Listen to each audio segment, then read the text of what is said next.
pedalaman Kalimantan, bertiup lembut, membawa aroma tanah basah dan getah pohon karet yang menguar dari hutan sekitar. Di kejauhan terdengar suara mesin truk dan dentuman palu besi yang beradu dengan batu. Di sanalah proyek besar pembangunan jembatan penghubung antar kecamatan sedang digarap. Proyek yang dipimpin seorang pria paruh baya bernama Pak Jono. Pak Jono dikenal sebagai mandor yang tegas, disiplin, dan tak banyak bicara. Umurnya sekitar 48 tahun. Tubuhnya kekar karena bertahun-tahun bekerja di lapangan. Ia berasal dari Jawa, merantau ke Kalimantan sejak tahun 1975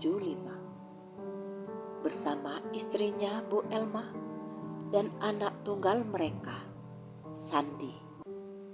Ia tinggal di sebuah rumah kayu sederhana di tepi sungai kecil yang mengalir jernih di musim hujan. Pekerjaan sebagai mandor di proyek besar itu membuat kehidupan keluarga kecilnya cukup mapan. Mereka bisa makan lebih baik, Sandi bisa sekolah di tempat yang terbaik, dan Bu Elma sesekali bisa membeli kain batik dari pasar. Namun, di balik keberhasilan itu, tersimpan sesuatu yang kelam. Sesuatu yang seolah menjadi rahasia umum di kalangan para pekerja proyek besar pada masa itu.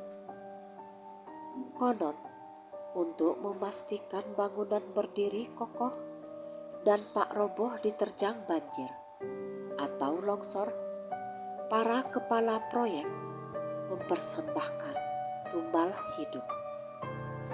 Biasanya berupa ayam hitam, kambing, atau dalam beberapa kasus ada yang lebih mengerikan, yaitu tumbal anak kecil. Ini semua supaya roh penjaga tanah tak marah, kata mereka dengan wajah datar. Awalnya, Pak Jono menganggap itu hanya omong kosong orang kampung. Tapi sejak pertama kali ikut proyek bendungan di tahun 1976, ia menyaksikan sendiri hal-hal yang tak bisa dijelaskan logika. Pernah suatu malam, ketika pekerjaan hampir selesai, tiba-tiba pondasi utama roboh seketika. 4 orang meninggal tertimpa. Esok harinya, kepala proyek memerintahkan ritual aneh. Di tengah malam, sepasang suami istri datang membawa anak mereka yang masih balita. Anak itu menangis keras ketika dibawa ke dekat galian. Pak Jono tak sanggup melihat, tapi ia tak bisa berbuat apa-apa. Setelah itu, pondasi tak pernah roboh lagi. Sejak kejadian itu, pandangan Pak Jono terhadap hal-hal gaib mulai berubah. Ia tak lagi menganggap itu tahayul. Ia menganggapnya bagian dari biaya tambahan yang tak perlu dipertanyakan. Yang penting proyek jadi dan kita dibayar. Begitu pikirnya. Awal tahun 1981, proyek besar kembali dibuka. Kali ini pembangunan jembatan besar di daerah Sungai Kayan. sekitar 2 jam perjalanan dari tempat tinggal Pak Jono. Ia dipercaya lagi menjadi mandor utama. Pekerjaan ini jauh lebih besar dari sebelumnya, dan upahnya pun sangat menggiurkan. Setiap hari, puluhan pekerja bekerja keras di bawah panas terik. Bunyi mesin diesel dan suara besi beradu menjadi lagu sehari-hari. Namun di malam hari, suasana berubah sunyi. Hanya terdengar suara cangkrik dan sesekali lolongan anjing di kejauhan. Beberapa pekerja lokal berbisik bahwa tanah di sekitar sungai itu berpenghuni. Ada penunggu air yang tak suka terganggu. Dulu di tempat itu sering terdengar suara anak kecil menangis di tengah malam, meski tak ada siapapun di sekitar. Namun bagi Pak Jono, semua itu hanya cerita untuk menakuti orang baru. Suatu malam, kepala proyek dari kota, seorang pria bermata tajam bernama Tuan Herman, datang bersama 2 orang berpakaian hitam. Mereka berbicara dengan Pak Jono agak lama di barak kecil. Setelahnya, suasana di barak menjadi tegang.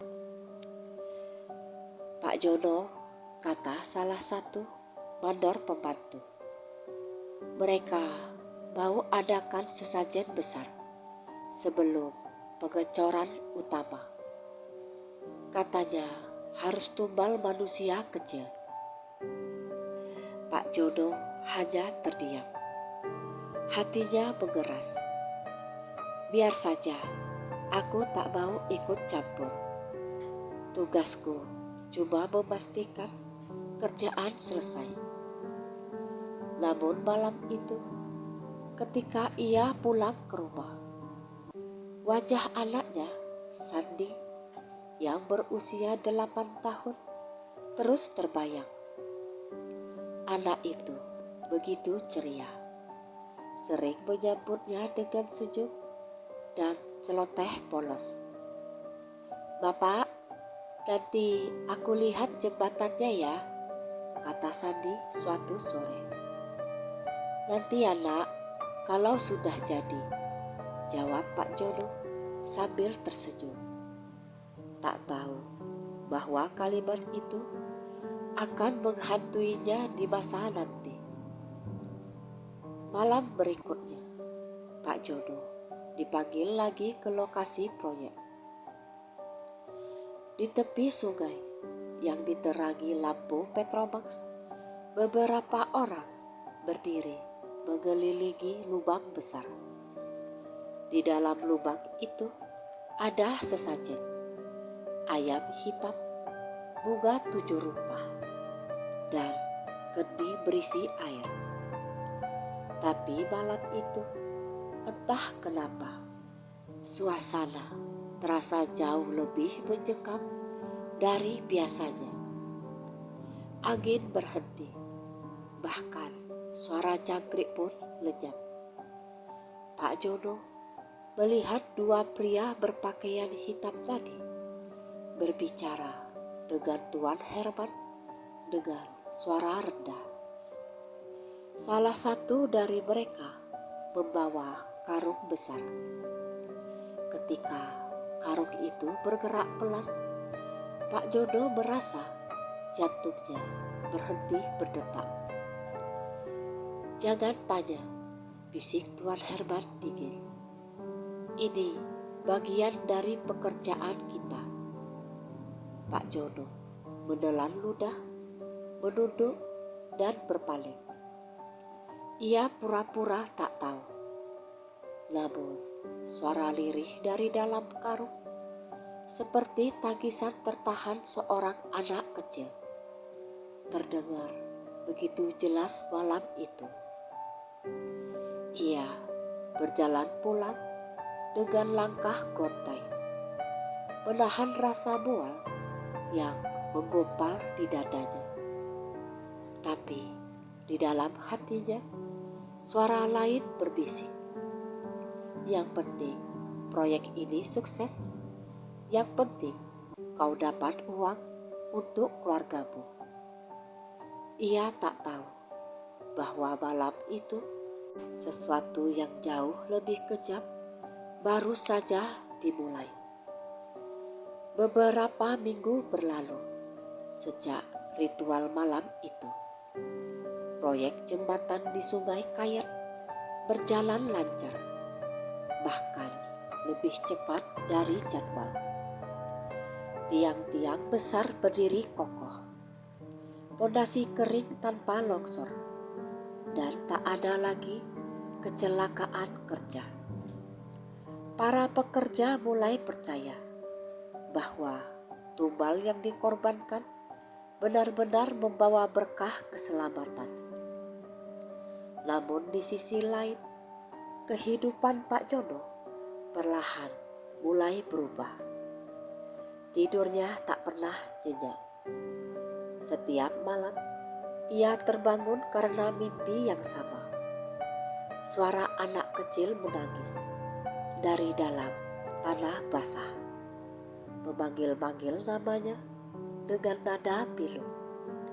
Pak, Pak, tolong aku.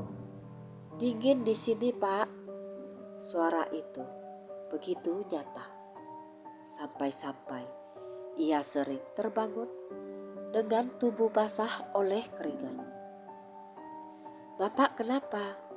Mimpi buruk lagi ya? Tanya Bu Elma khawatir.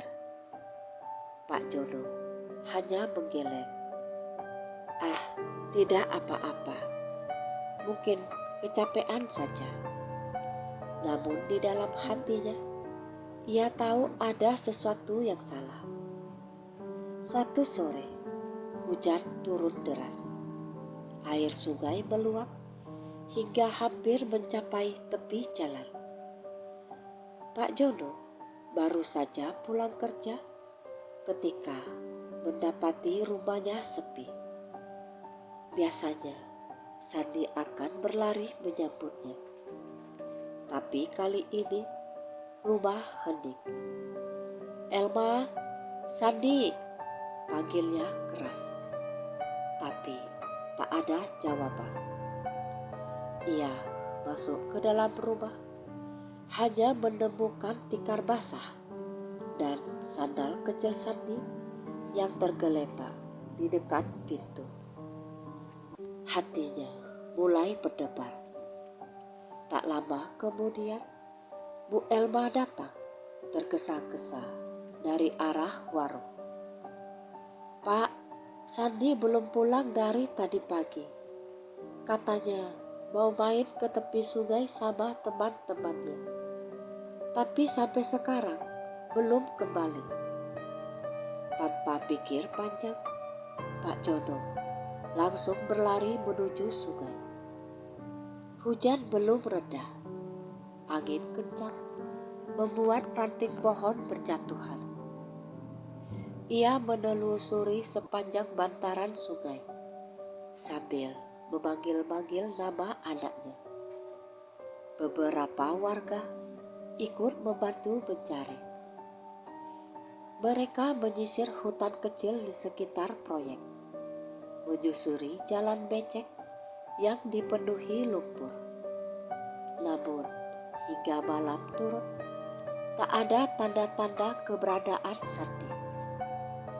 Di tepi jembatan yang sedang dibangun, Pak Jono berdiri termenung, menatap arus sungai yang hitam dan deras. Di bawah cahaya lampu Petromax yang temaram, ia merasa melihat sesuatu. Bayangan kecil di tepi galian, seperti tubuh anak kecil yang berlutut memeluk lutut. Ia berlari mendekat. Namun ketika sampai di sana, bayangan itu lenyap. Yang tersisa hanyalah bekas kaki kecil di lumpur. Seolah baru saja ada anak yang berdiri di situ. "Pak, pulang dulu saja," kata salah satu pekerja. "Mungkin anaknya nyasar. Besok kita cari lagi di waktu terang." Pak Jono terdiam. Matanya basah. Hatinya menolak percaya bahwa Sandi hilang begitu saja. Keesokan harinya, pencarian dilanjutkan. Warga, pekerja proyek, hingga aparat desa ikut turun tangan. Mereka menyusuri sungai hingga beberapa kilometer ke hilir, tapi tak menemukan apapun juga. Tak ada pakaian, tak ada mayat, bahkan tak ada tanda-tanda anak kecil jatuh ke air.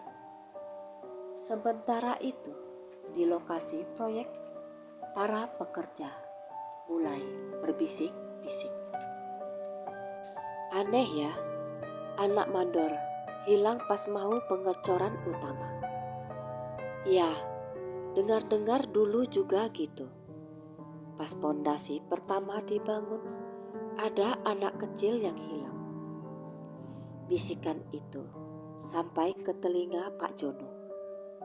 Ia menatap para pekerja itu dengan mata merah, tapi tak berkata apa-apa.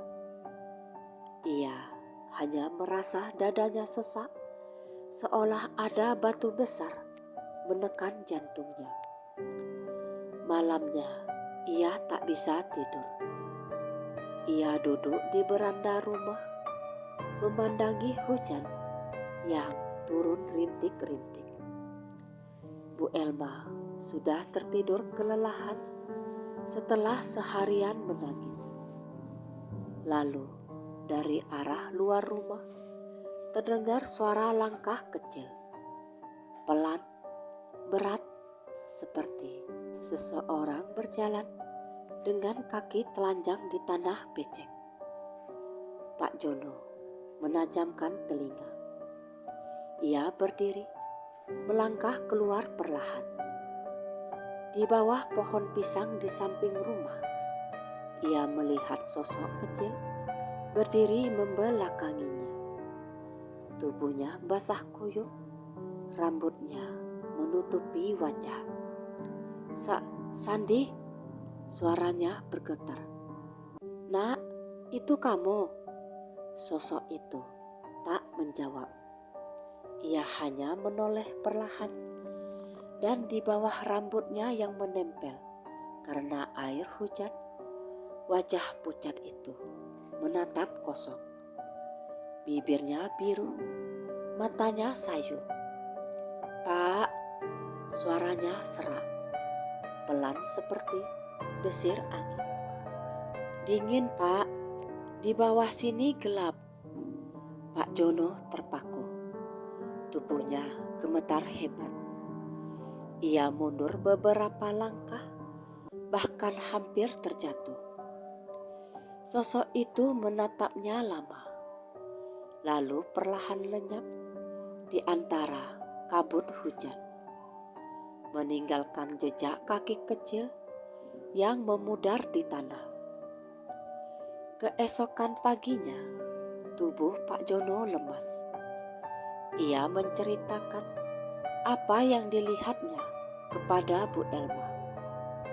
Tapi sang istri hanya menangis. "Itu cuma mimpi, Pak. Sandi pasti belum jauh. Kita akan cari lagi," ujarnya dengan suara parau. Namun di dalam hati, Pak Jono tahu apa yang dilihatnya malam itu bukan mimpi. Ia mulai curiga, mulai menghubungkan satu persatu peristiwa. Waktu hilangnya Sandi bersamaan dengan dimulainya pengecoran utama jembatan. Dan ia teringat karung besar yang dulu dibawa dua pria berpakaian hitam. Karung yang juga bergerak sama seperti tubuh kecil anaknya. Hari itu juga, tanpa menunggu siapapun, Pak Jono pergi ke lokasi proyek. Ia ingin memastikan sendiri. Tapi ketika ia tiba di sana, semua sudah terlambat. Pondasi utama jembatan sudah selesai dicor dan mengeras. Tak ada yang bisa digali tanpa menghancurkan seluruh struktur. Di bawah teriknya matahari siang, Pak Jono hanya berdiri di tepi jembatan, menatap hamparan beton yang baru mengering. Air sungai berkilau memantulkan cahaya seolah mengejeknya. Ia berbisik lirih, "Sandi, kalau benar kau di bawah sana, ampunilah bapakmu ini." Suara itu tenggelam dalam desiran angin. Dan sejak hari itu, tak ada lagi yang sama di dalam hidupnya. Sejak hilangnya Sandi, hidup Pak Jono tak lagi sama. Wajahnya yang dulu keras, kini tampak layu dan kosong. Ia tak lagi bersemangat memimpin bekerja di lapangan. Tatapannya sering menerawang jauh, seolah pikirannya terperangkap di tempat lain. Para pekerja mulai memperhatikan perubahan itu. Beberapa berbisik-bisik, namun tak ada yang berani menegurnya. Mereka tahu kehilangan anak adalah luka yang tak terbayar oleh apapun. Namun di antara kesunyian itu ada hal lain yang membuat bulu kuduk para pekerja berdiri. Sejak hari pengecoran utama selesai, mereka mulai mendengar suara aneh di sekitar jembatan setiap malam. Suara langkah kecil, tawa anak-anak, dan sesekali tangisan lirih yang datang dari arah bawah pondasi. Beberapa pekerja memilih pindah barak. Bahkan ada yang minta berhenti bekerja. "Tempat ini tidak bersih, Pak," kata seorang pekerja lokal pada Pak Jono dengan wajah ketakutan. "Kami dengar anak kecil menangis di dalam tanah." Pak Jono hanya terdiam. Ia tahu suara itu bukan sekedar halusinasi. Setiap malam ia juga mendengarnya. Bahkan kadang suara itu terdengar memanggil pelan dari bawah jembatan. "Pak, sini Pak, gelap, dingin." Suara itu membuat hatinya hancur. Ia ingin berteriak, tapi lidahnya keluh. Ia ingin membongkar pondasi itu, tapi tak berani menentang perintah Tuan Herman. Beberapa hari kemudian, jembatan itu pun diresmikan. Warga berdatangan. Para pejabat datang berpidato panjang. Musik dangdut menggema. Anak-anak berlarian di sekitar. Semua tampak bahagia. Namun di tengah sorak-sorai itu, Pak Jono hanya berdiri di tepi jembatan, menatap ke bawah dengan mata merah. Ia merasa jembatan itu seperti kuburan besar. Di bawahnya ada sesuatu yang berdenyut seolah hidup.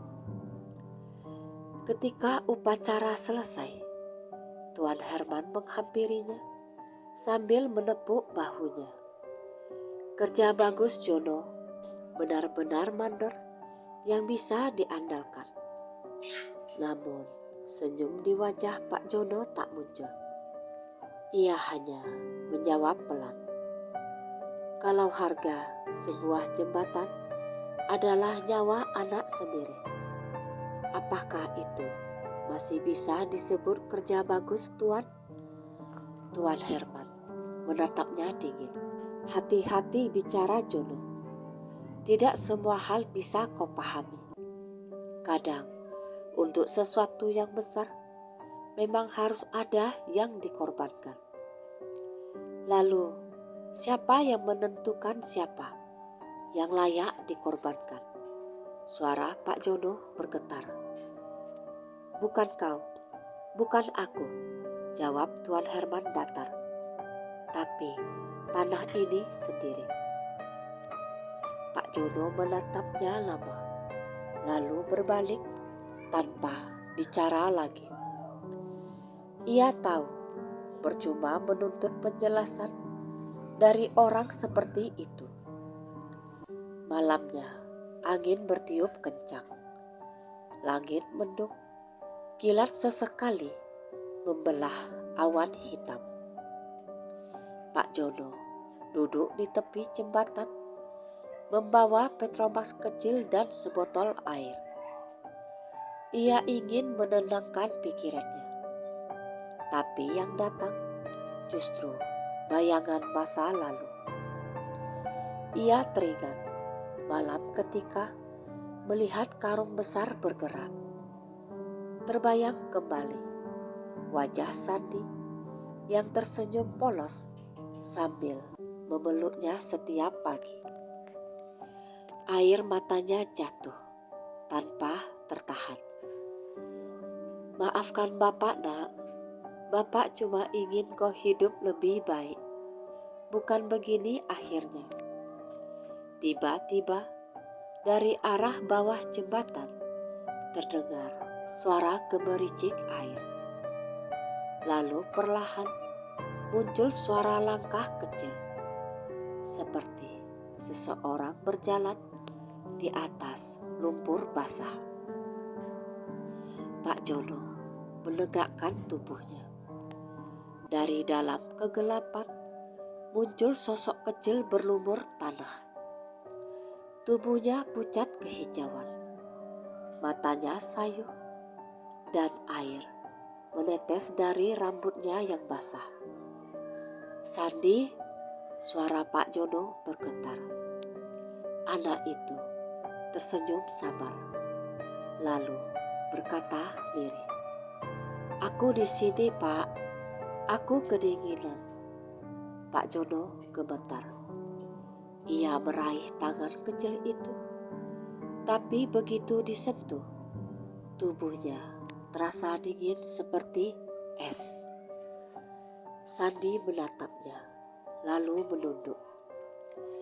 "Kenapa Bapak biarkan aku, Pak? Aku panggil, tapi Bapak diam saja." "Tidak, Nak. Bapak tak tahu," isak Pak Jono. Anak itu menatapnya lama, lalu pelan-pelan menghilang di udara, meninggalkan lumpur yang menetes dari udara kosong. Pak Jono menjerit histeris, tapi suaranya tertelan angin dan gemuruh sungai.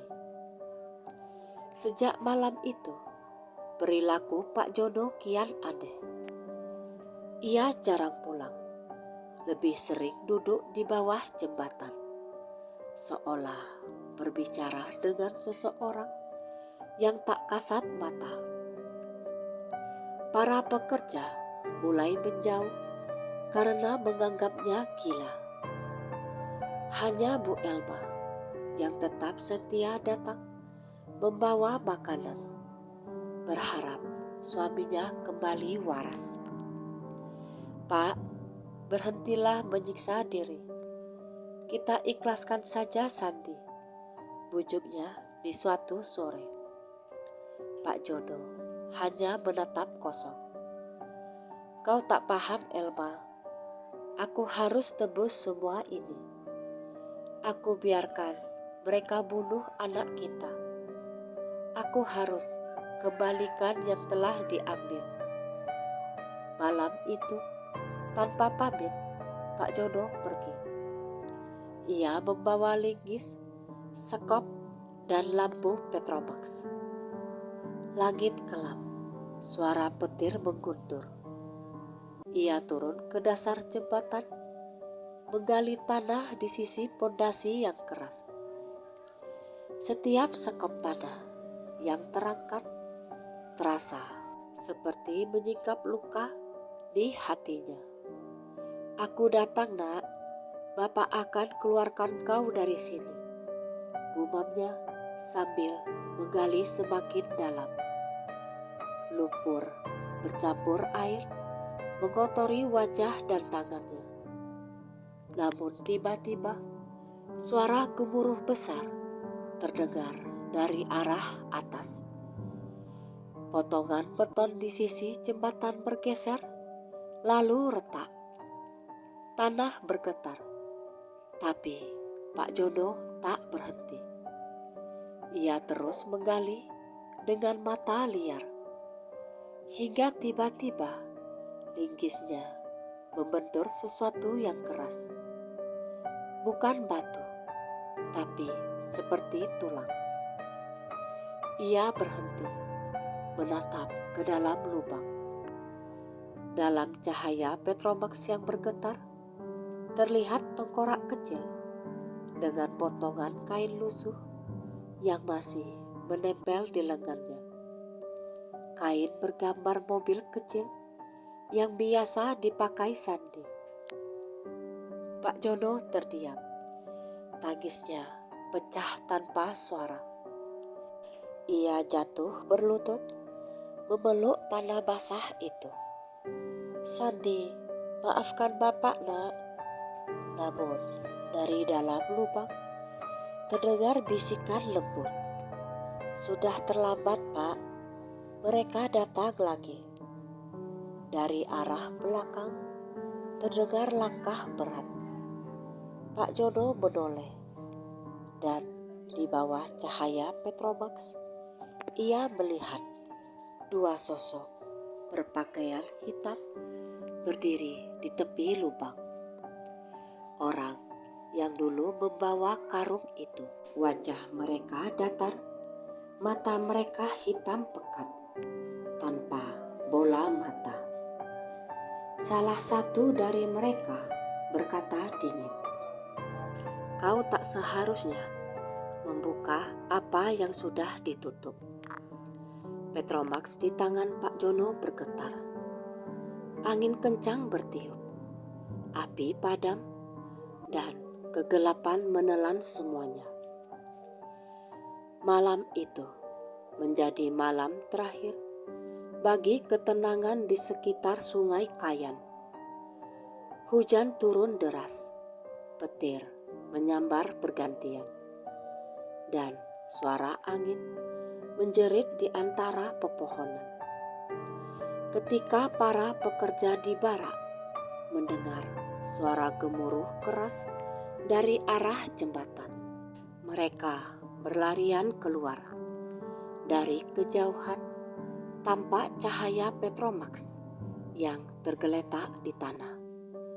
Berayun tertiup angin, dan di dekatnya lubang besar menganga di sisi pondasi.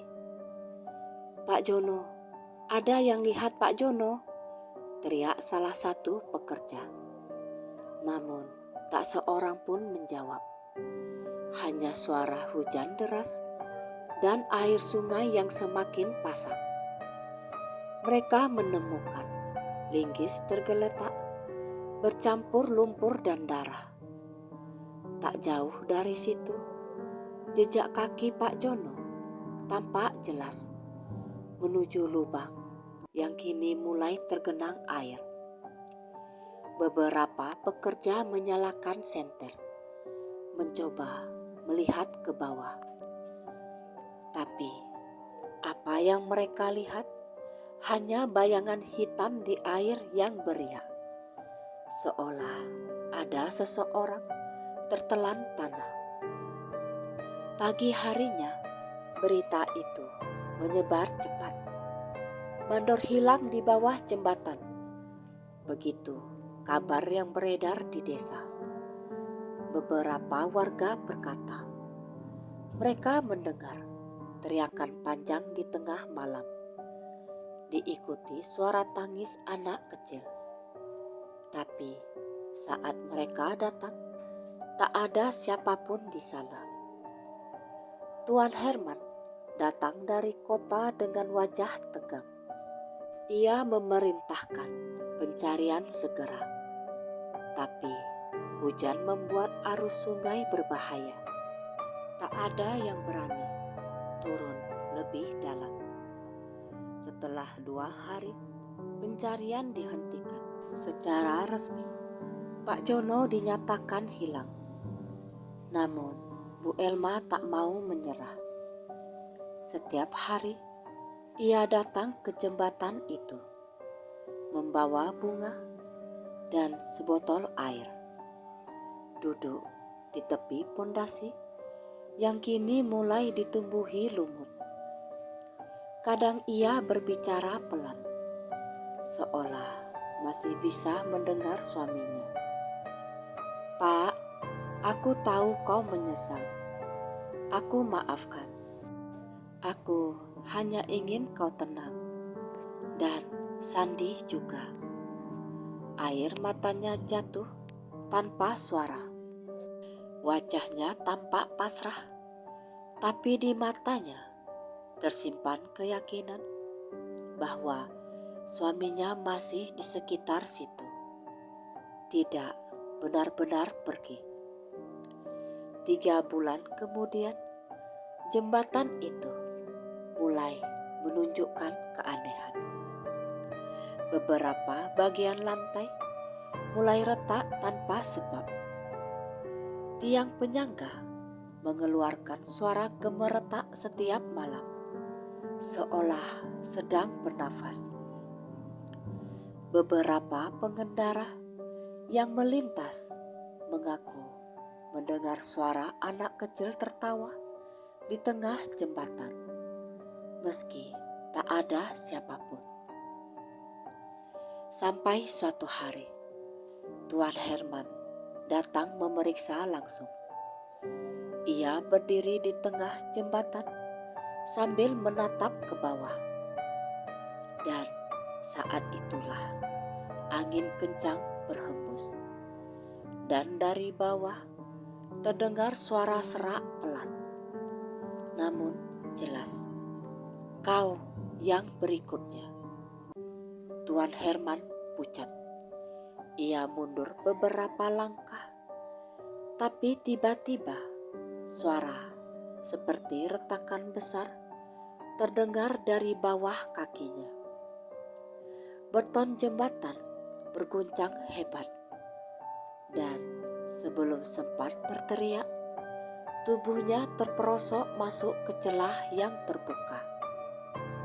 Hanya topinya yang tersisa di permukaan. Setelah kejadian itu, proyek dinyatakan berhenti total. Tak ada yang berani menyentuh jembatan Sungai Kayan lagi. Beberapa tahun berlalu. Tanaman liar tumbuh menutupi sebagian jembatan. Tak ada kendaraan yang melintas.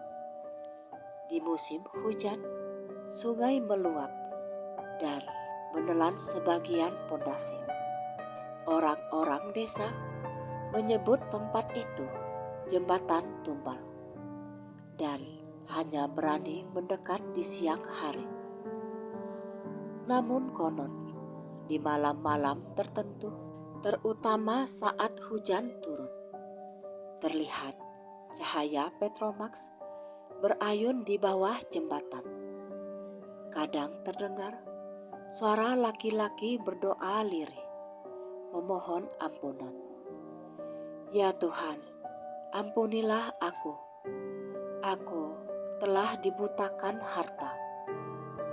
Warga percaya itu adalah arwah Pak Jono, mandor yang menyesal di akhir hidupnya, yang terus menebus dosanya di bawah pondasi tempat anaknya dikorbankan.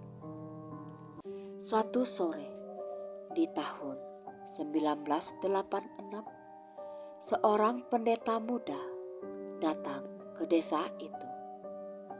Ia mendengar cerita tentang jembatan terkutuk dan ingin mendoakan tempat itu agar tenang. Warga menolak ikut, tapi ia tetap pergi sendiri dengan membawa salib kecil dan lilin.